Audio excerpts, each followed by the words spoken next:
السلام علیکم ورحمۃ اللہ وبرکاتہ۔ مؤلف کی گزارش۔ بسم اللہ الرحمن الرحیم۔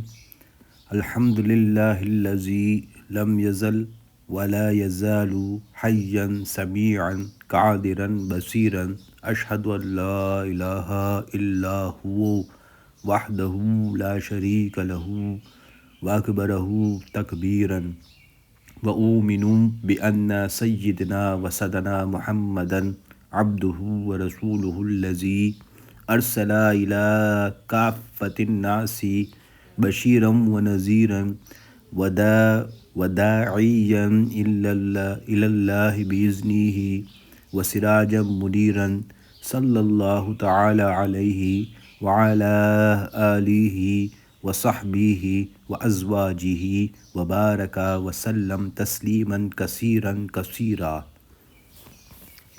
اما بعد، اس کتاب میں احقر نے سید عالم ہادی ثقلین محبوب رب العالمین صلی اللہ علیہ وسلم کی پاک بیویوں کے حالات لکھے ہیں، جس کا مقصد یہ ہے کہ مسلمان عورتیں اور مسلمان بچیاں اپنی زندگی گزارنے میں ان مطہر بیویوں کی زندگی کو نمونہ بنا دیں جن کو اللہ رب العزت نے اپنے مقدس پیغمبر محمد صلی اللہ علیہ وسلم کی زوجیت کے لیے چنا تھا، اور جنہوں نے نبوت کے گھرانے میں رہ کر اپنی زندگی دین سیکھنے سکھانے اور مولائے حقیقی سے لوح لگانے اور اپنے دلوں میں آخرت کی فکر بسانے کے لیے وقف کر دی تھی۔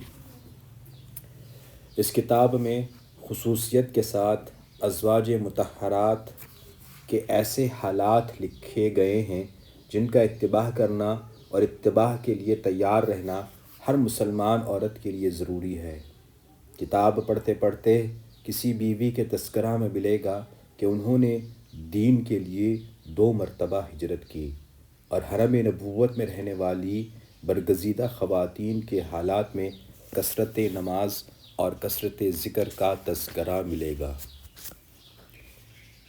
بی بی خدیجہ کے تذکرہ میں دین کے لیے مال قربان کر دینا اور حضور اقدس محمد صلی اللہ علیہ وسلم کی خدمت اور تسلی اور ڈھارس بندانے کی خدمت انجام دینا ملے گا۔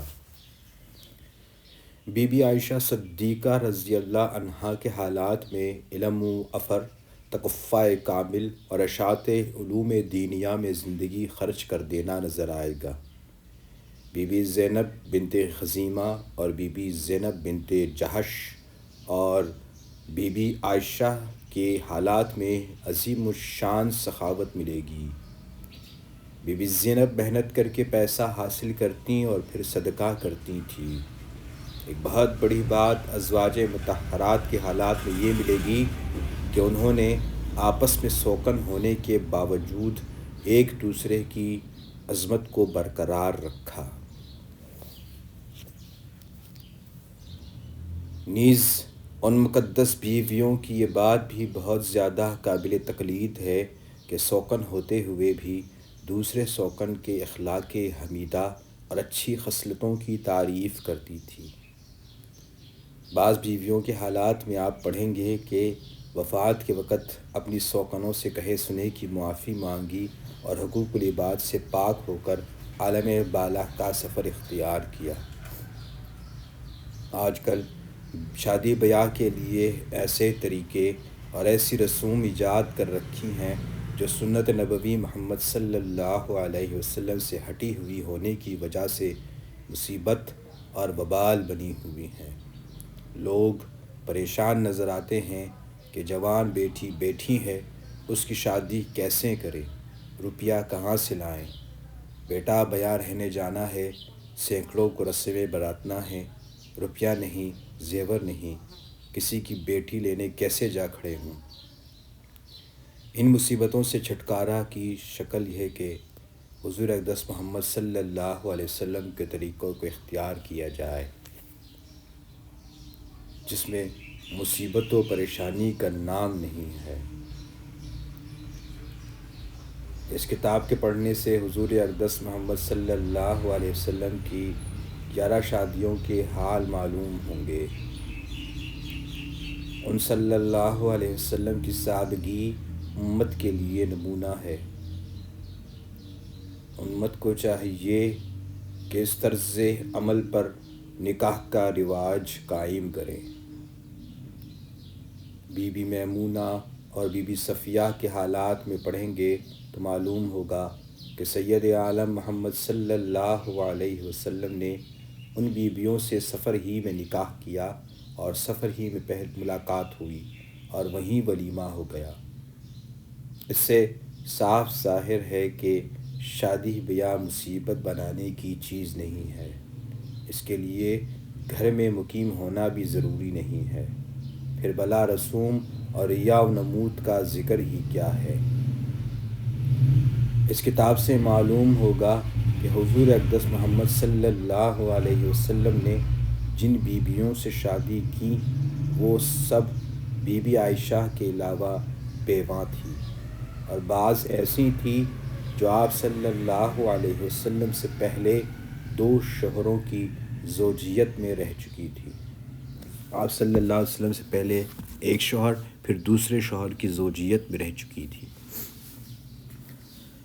بعض اقوام میں جو یہ رواج ہے کہ عورت کی دوسری شادی کو عیب سمجھتے ہیں، یہ گناہ کبیرہ ہے اور عقیدہ کی خرابی ہے۔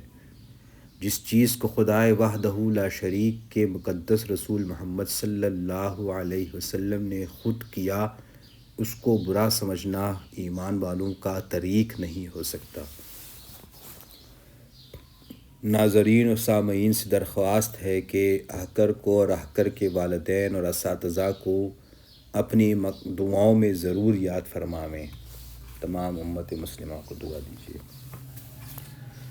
بحوالہ محمد عاشق الہی، بلند شہری، دہلی، 1373 ہجری۔ اللہم صلی علی محمد وعلی آل محمد کما صلیت علی ابراہیم وعلی آل ابراہیم انک حمید مجید۔ اللہم بارک علی محمد وعلی آل محمد کما بارکت علی ابراہیم وعلی آل ابراہیم انک حمید مجید۔